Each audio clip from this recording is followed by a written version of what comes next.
You are hereby ordered to cease and desist all agricultural operations on this property," Karen declared, standing in the middle of my vineyard like she owned the soil beneath her feet. She was flanked by two men in matching polo shirts and cargo shorts, who looked like they had bought their authority off Amazon. One of them held a clipboard, the other an orange cone. It would have been hilarious if they weren't waving around fake documents, threatening to arrest me for illegal farming on my own land. What none of them knew, and what made me bite my tongue so hard I nearly drew blood, was that I was the state agricultural enforcement chief. I didn't just know the laws, they were written in part by me. And today, Karen had picked a fight she couldn't win. It all started when I moved into Eden Ridge, a freshly developed HOA community that backed up against my family's 30-acre property. The land had been in my family for 3 generations, long before there were cul-de-sacs, decorative mailboxes, or monthly HOA fines for leaving a trash bin out too long. My grandparents had farmed it, my father kept bees here, and I had restored the soil and planted a small vineyard over the last 5 years. The location was perfect. I could live close to the city, where I worked while maintaining my heritage land and doing what I loved. The problem? The HOA believed their rules extended to everything their eyes could see, and apparently, they didn't like the look of grapevines. At first, it was subtle.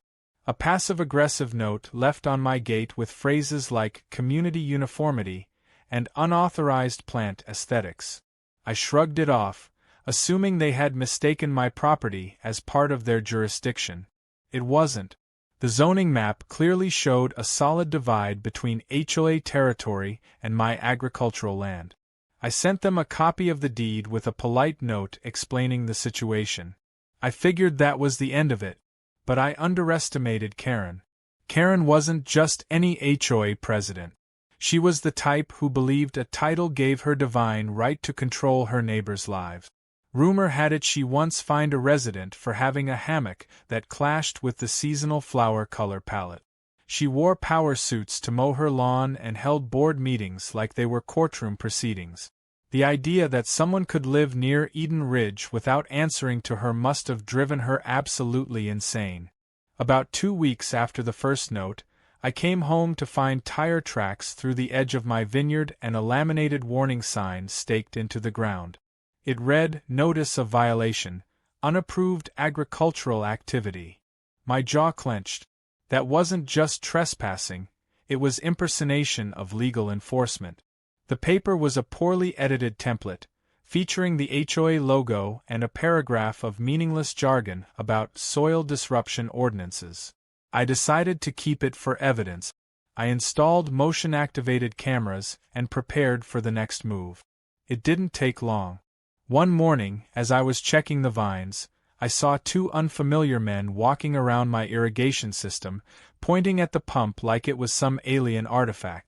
I approached and asked if I could help them.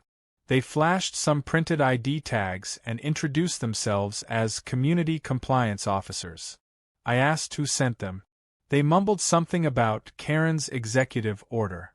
When I told them they were on private, state-registered agricultural property, one of them had the gall to say, "All property in this neighborhood falls under HOA oversight." I laughed out loud. They didn't like that. They handed me a citation that looked like it had been made in PowerPoint and warned me I had 24 hours to remove all cultivation equipment. That evening, I received an email from Karen herself. It was riddled with bold text, exclamation marks, and phrases like gross violation of HOA landscaping standards and unauthorized commercial activity. She even attached a screenshot from Google Earth, circling my vineyard in red like it was a crime scene. I responded formally, citing the Agricultural Protection Act, the Zoning Independence Clause, and a half-dozen case precedents. I also included my professional title and state ID number. She didn't respond. Instead, she escalated. The next day was when she showed up in person. I was pruning the vines when I heard shouting. Karen marched onto my property followed by the 2 faux enforcers, this time holding clipboards and wearing neon vests. She dramatically read a fake, arrest warrant from a sheet that literally said, Community Enforcement Order Number 001. I couldn't help but let out a small laugh. Her face flushed. "You think this is funny?" she barked. "You're destroying community harmony." "No," I replied calmly. "I think impersonating law enforcement while trespassing on protected agricultural land is funny. I also think it's a felony." Her eyes narrowed. The two goons behind her suddenly looked very unsure of themselves. I took out my wallet and slowly opened it, revealing my badge. "State Agricultural Enforcement Division," I said. "You're looking at the guy who signs off on your HOA's compliance certifications." The silence was delicious. Karen's jaw tightened like she had swallowed a lemon. "This is a misunderstanding," she stammered. "I was told this land fell under Eden Ridge policy." "By whom?" I asked. "Yourself." I stepped closer. "You've entered private agricultural land without permission, issued fraudulent citations, and tried to arrest a state official. This misunderstanding is about to cost you." She turned and stormed off, the clipboard goons scurrying behind her like ducklings. I stood there under the morning sun, the vines rustling gently in the breeze. This had started as a petty turf war, but now it was personal. She wasn't just trying to shut down my vineyard, she was trying to rewrite the rules to wipe me off the map. She wanted me gone. But Karen didn't know who she was dealing with. I had state power behind me, legal protection in spades, and a deep-rooted reason to defend this land. My family had farmed this soil since before the HOA's founders were even born. They wanted a war over farming? They were about to harvest a storm they couldn't contain. And the vines? They were just getting started. The following morning, I stood by the edge of my vineyard sipping coffee, watching the dew cling to the leaves like little defiant soldiers ready for battle. Last night's incident had made it clear. Karen wasn't going to stop. The fake arrest attempt was just the beginning, not the end. I could feel it in the way she looked at me, like I had personally vandalized her vision board. She had power over the neighborhood, and I was the wild element just outside her fence, immune to her petty regulations. But what she didn't understand was that I wasn't just a farmer who'd read a few laws. I was the enforcer, the pen behind the rules, and I was about to use every legal tool in my arsenal. The first step was documentation. I began logging every encounter, every note, every fake citation and trespass attempt with time-stamped photos, GPS coordinates, and a secure chain of evidence. My team at the Department of Agricultural Enforcement had taught me years ago that winning a fight like this didn't come from shouting, it came from proving. And Karen was handing me all the ammunition I needed. Still, I knew she wasn't working alone. It didn't take long for a neighbor to knock on my door with a worried look and a manila folder in hand. It was Emily, who lived 2 houses down on the HOA side of the property line. She was one of the few residents who hadn't bought into Karen's dictatorship. She quietly handed me a printed copy of the last HOA board meeting minutes and said, "I thought you should see this." Inside were notes that confirmed my suspicion. Karen was lobbying to change community regulations to prohibit any and all agricultural activity within view of residential property. The language was vague, probably intentionally so, but it was a clear attempt to force me to either tear down my vineyard or move altogether. The kicker? She was proposing to classify grapes as a public health concern due to pollen and wildlife attraction. I read it twice to make sure I wasn't hallucinating. Karen wasn't just being petty, she had a plan. She wanted to turn Eden Ridge into some utopian luxury neighborhood, the kind that made real estate ads sparkle. And in her mind, my vines, compost bins, irrigation tanks, and beehives were eyesores that clashed with her Mediterranean stucco fantasy. She was essentially trying to zone me out of existence. I thanked Emily and asked her to keep me in the loop. She nodded and warned me, "She's got a few board members eating out of her hand. Whatever she's selling, they're buying." That evening, I got an invite slipped into my mailbox for a special community vote.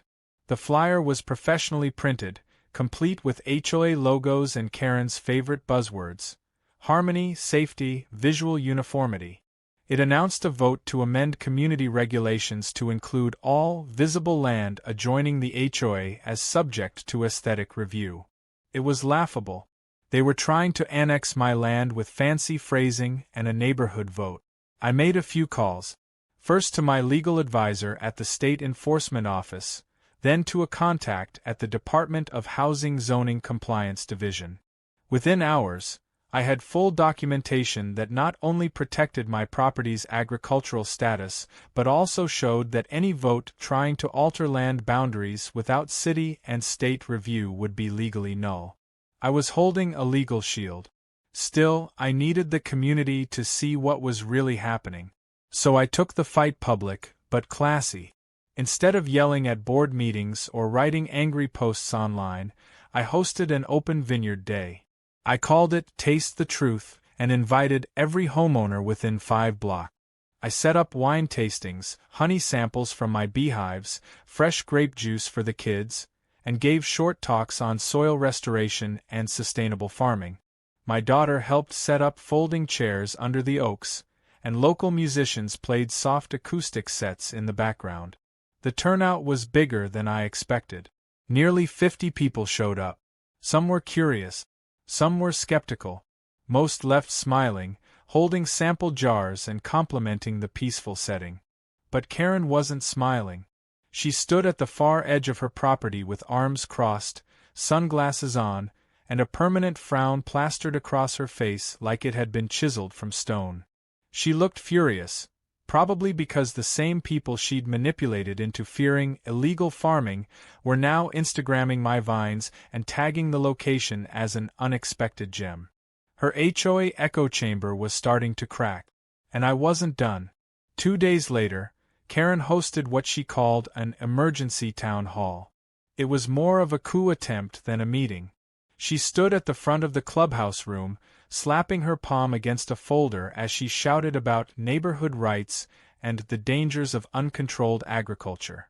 I sat quietly in the back row, wearing my official state jacket and jotting notes while her voice echoed off the beige walls.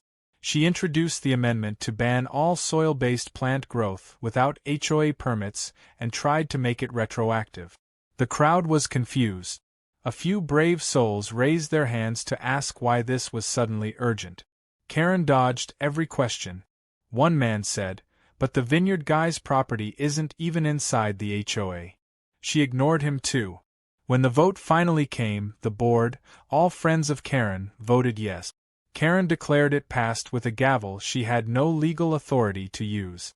I waited until the crowd started leaving before I stood up. Karen was still smirking when I approached. I handed her a thick envelope. "This is a formal cease and desist from the State Department of Agricultural Enforcement," I said. "Your amendment holds no legal weight.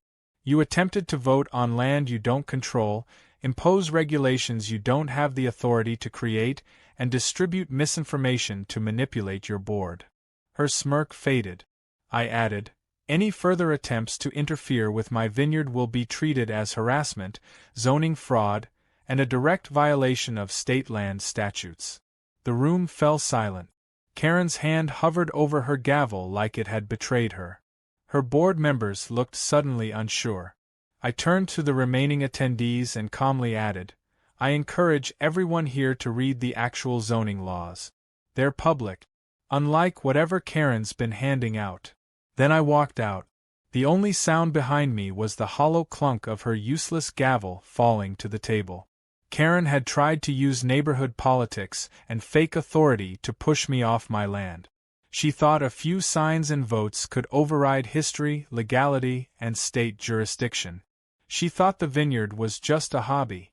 She didn't realize it was a legacy, and now a line she couldn't cross without paying dearly.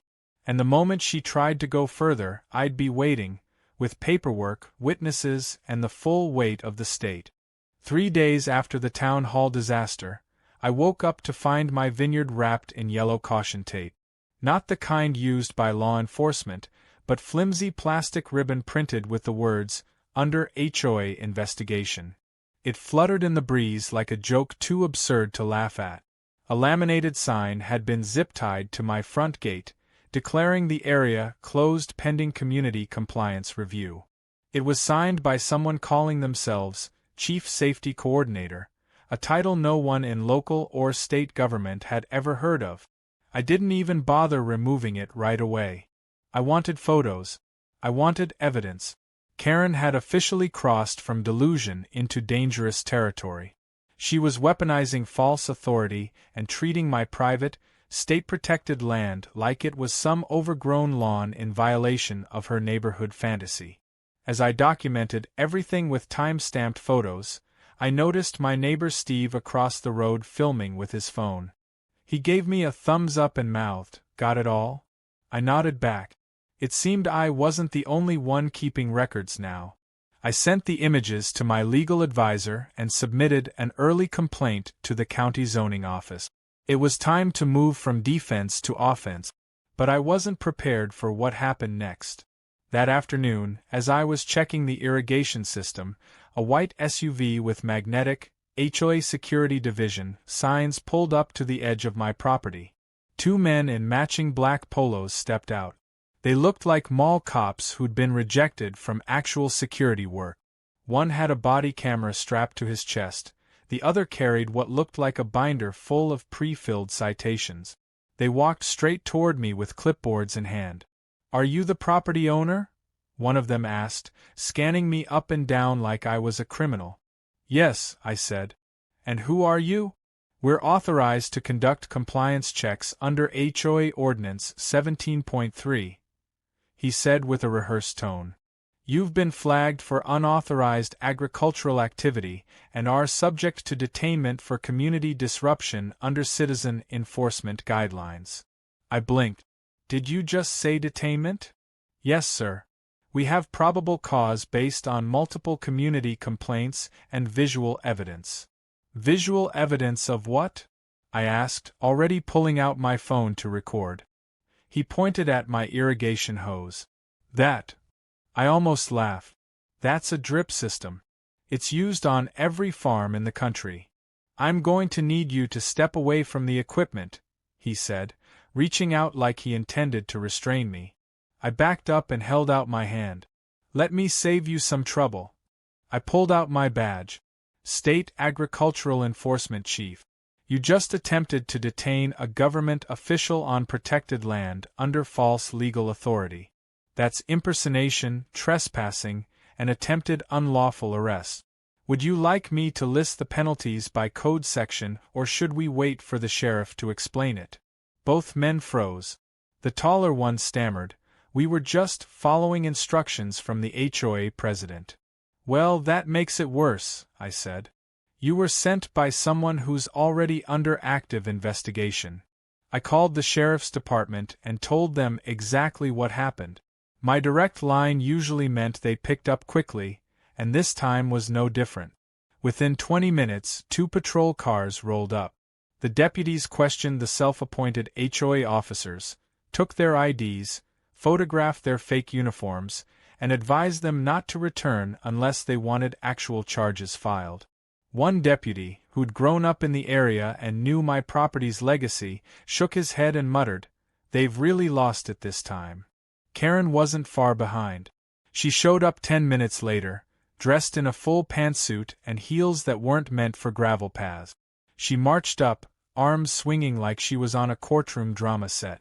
"This is an overreaction," she snapped, glaring at the deputies. "We're just trying to enforce our community standards." One of the deputies looked at her like she had grown a second head. "You have no legal jurisdiction over this land. You can't just fabricate roles and storm private property." Karen's voice pitched upward. "But it's disrupting the aesthetic continuity. It's unsightly." I stepped forward calmly. "This vineyard predates your entire development. It's legal, protected, and certified by the state. You've issued fake citations, deployed unauthorized personnel, and now you're defending an attempted unlawful detention of a government official. You're not enforcing standards, Karen. You're committing crimes." Her eyes darted toward the gathering neighbors who had come to watch. Phones were out. People were recording. Karen's power was built on intimidation and secrecy, and now it was unraveling in front of a live audience. She hissed, "You think this little show will stop me?" I didn't respond. I didn't have to. The deputy did. "Ma'am, I'd advise you to leave. This is now an open case. Any further interference will be documented and submitted to the district attorney." She turned on her heel and stormed off, mumbling about tyranny and state overreach. The fake security team followed, silent and defeated. I took a deep breath, the scent of grape leaves and dirt grounding me. That moment wasn't just satisfying, it was a shift.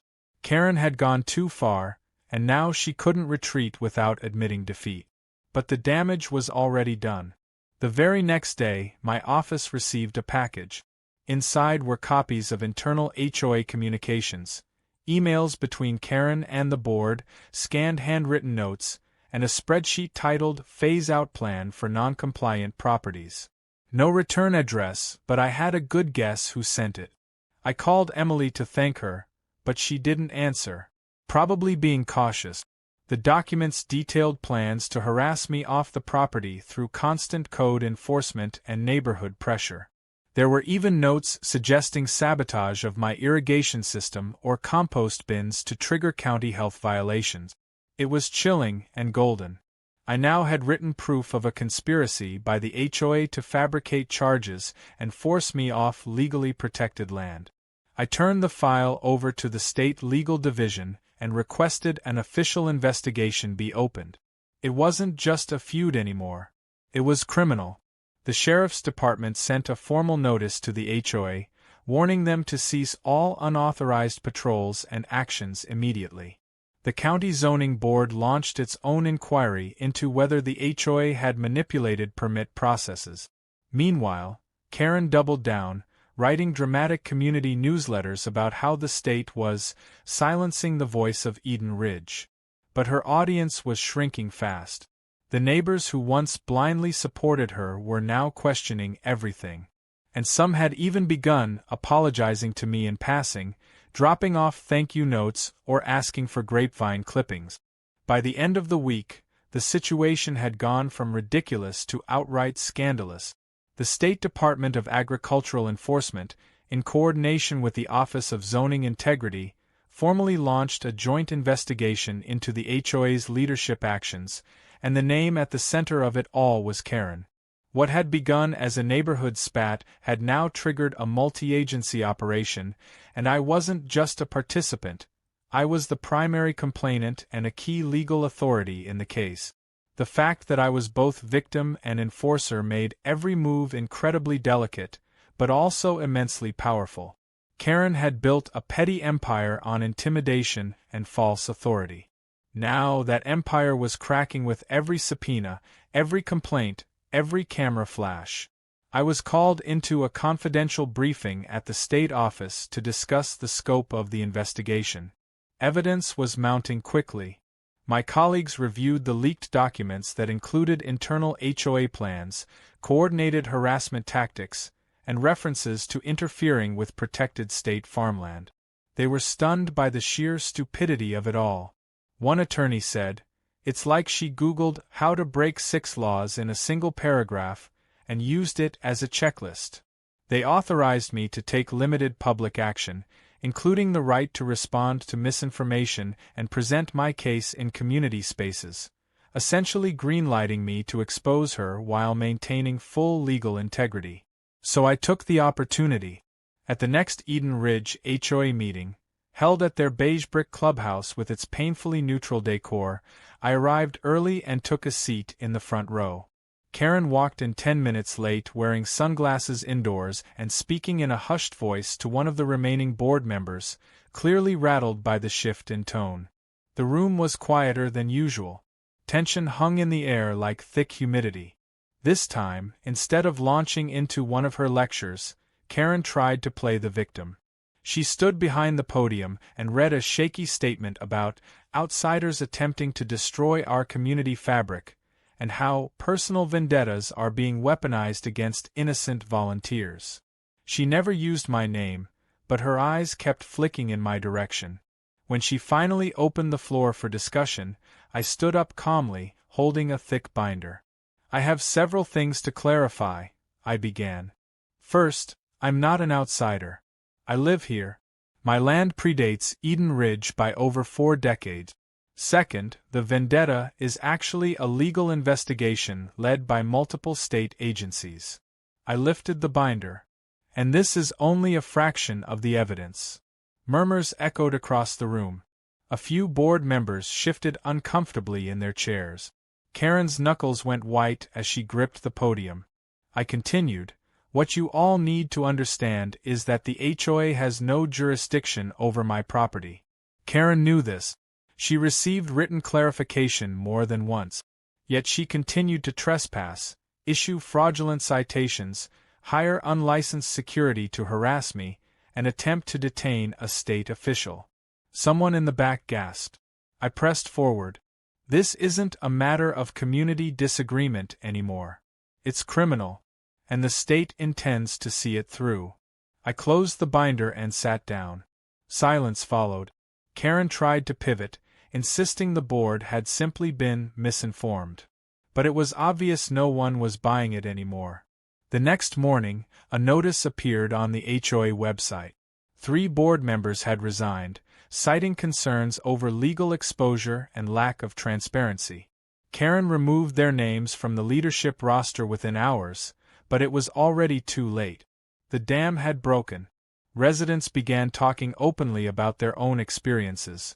Sudden citations for imaginary violations, threats for minor landscaping changes, even surveillance footage being reviewed without consent.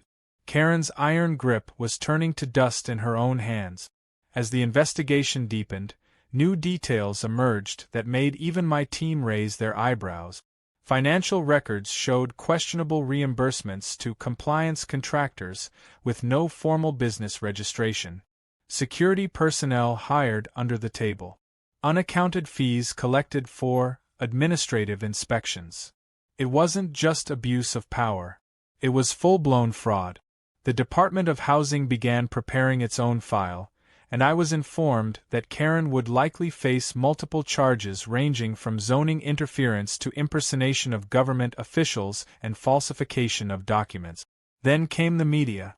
The story broke in the local paper first with the headline, "HOA President Accused of Targeting State Official in Zoning Power Grab." It exploded online. Within hours, I had reporters calling, asking for statements, trying to schedule interviews. I kept things professional, simply confirming that an investigation was ongoing and that I had cooperated fully with the authorities. But the public reaction wasn't so restrained. Social media took over, and soon, Karen's name was trending for all the wrong reasons. Memes circulated showing her holding a plastic gavel over a vineyard captioned with, "Queen of Nothing." A parody Facebook page popped up called, "The Department of Grapevine Justice." My inbox flooded with messages of support, even from people I didn't know. Karen, meanwhile, vanished from public view. Her blinds stayed shut, her lawn went uncut, and her car was no longer parked in its usual spot. Whispers floated around about her meeting with lawyers and considering resignation. But the damage was irreversible. Her reputation was now a punchline, and her control over Eden Ridge was evaporating faster than she could reassert it. I used that momentum to push a proposal through the zoning board. With help from my legal contacts, I submitted a motion to formally designate my land as an agricultural heritage zone. It would not only reaffirm my rights but also create a legal firewall against any future community-level interference. The board approved it unanimously. I received the paperwork with an official seal and framed it in my study. It was more than a victory. It was a statement of permanence. The vineyard thrived in the weeks that followed. I doubled down on my efforts, hosting weekend tours for students and curious locals. Some came just to see the place that had caused such chaos, but most came to learn and enjoy. I gave talks about soil health, water conservation, and the history of the land. People listened. Some even offered to volunteer. What Karen had tried to frame as a nuisance was now a community asset, a symbol of resilience. But I wasn't done with her yet. The final piece came from an anonymous envelope delivered to my state office. It contained video footage, grainy but clear enough. Karen walking through my outer rows with a flashlight at night, snipping grape clusters and tossing them into a bag. Trespassing, theft, and evidence tampering, all caught on camera. I turned the footage over to the investigators. When they called to confirm its authenticity, I simply said, "It speaks for itself." Karen had waged war over grapevines, chasing control she never truly had. Now, she was standing on a collapsing foundation of lies, surrounded by the legal consequences she thought she could outmaneuver. And I was just getting ready to raise my glass to the final harvest. The courtroom was packed. Every seat was taken, and even the hallway outside buzzed with whispers from reporters and community members who couldn't get in. Karen sat stiffly at the defendant's table, dressed in muted tones that couldn't quite mask the tension in her face. Her hair, once perfectly coiffed, now seemed flat, tired, defeated. The prosecutor presented the charges methodically: zoning interference, criminal impersonation, trespassing, and attempted unlawful detainment of a government official. Each count was backed by documents, photos, emails, and the now infamous footage of Karen sneaking into my vineyard at night, snipping grapes like some neighborhood burglar with a vendetta. The moment that video played in court, there wasn't a single soul left in the room who believed her narrative. Even her own lawyer looked like he regretted taking the case. I had been called to testify as both the victim and the state official overseeing agricultural enforcement. The judge allowed me to sit in a unique dual position, someone directly affected by her actions, but also a recognized authority who could validate the legality of every point the prosecution made. I didn't speak with anger or show any emotion beyond calm certainty. I explained the history of the land, the generational ties, the legal protections that had existed long before the HOA was ever formed. I detailed the harassment, the fake patrols, the bogus citations, and the final escalation that led to law enforcement being involved. The jury didn't even flinch. They saw what I saw, a woman so drunk on imagined authority that she believed her made-up rules could override actual law. After 2 days of testimony, the verdict came in. Guilty on all counts. Karen didn't cry. She didn't shout or collapse dramatically like she had at past HOA meetings. She just stared ahead, as if she'd finally realized that her entire empire had been built on nothing more than HOA letterheads and entitlement. The judge fined her heavily and sentenced her to community service, probation, and a permanent ban from holding any governance position in a homeowners association. It was poetic. She would never again be allowed to sit behind a podium and declare what was acceptable in someone else's life. The fallout came fast. The HOA board dissolved entirely within the month. A special election was held, and this time, real community members stepped up. People who actually cared about the neighborhood and not about power. One of them even stopped by my vineyard with a warm apple pie and said, "We're sorry it took so long for us to see what was really going on." I thanked him and invited him and his family to the next harvest event. That small gesture meant more than I expected. For the first time in months, the neighborhood started to feel like a community again. The newly elected board passed a formal resolution recognizing my land as an agricultural partner site. They created an exemption in their bylaws, not because they had legal jurisdiction, but to acknowledge the importance of mutual respect. I agreed to host educational tours and sustainable farming workshops, which brought a surprising amount of joy to the families in Eden Ridge. Children who once avoided the weird grape guy now ran barefoot between the rows, laughing and learning how vines grow, how bees pollinate, how nature thrives when left to its rhythm. It became more than a vineyard. It became a living, breathing counterpoint to the rigid, soulless control Karen had tried to enforce. Karen, meanwhile, disappeared. Rumors said she moved to a smaller condo in another county, far away from HOAs. I imagined her glancing over her shoulder whenever she saw a grapevine, haunted not by the fruit, but by what it represented, the limits of her reach. I didn't need revenge in the dramatic sense. I had already won by standing firm, by letting the law speak louder than tantrums, by turning her aggression into my platform for education and truth. As the season turned and the grapes ripened again, I decided to host a celebration. Not just a harvest, but a kind of victory festival. I called it the Freedom Crush. We put up tents, invited local musicians, brought in food trucks, and let the community walk freely through the land Karen once tried to claim. Local officials came too, including the very sheriff who had first responded to her impersonated officers. He handed me a bottle of locally brewed cider and said, "You didn't just protect your land, you reminded people that some roots go deeper than paperwork." I made a short speech at sunset. I kept it simple. I thanked everyone who had supported me, welcomed those who had changed their minds, and reminded people that authority isn't about title or position, it's about trust, respect, and responsibility. The crowd clapped, not like a stadium, but like neighbors.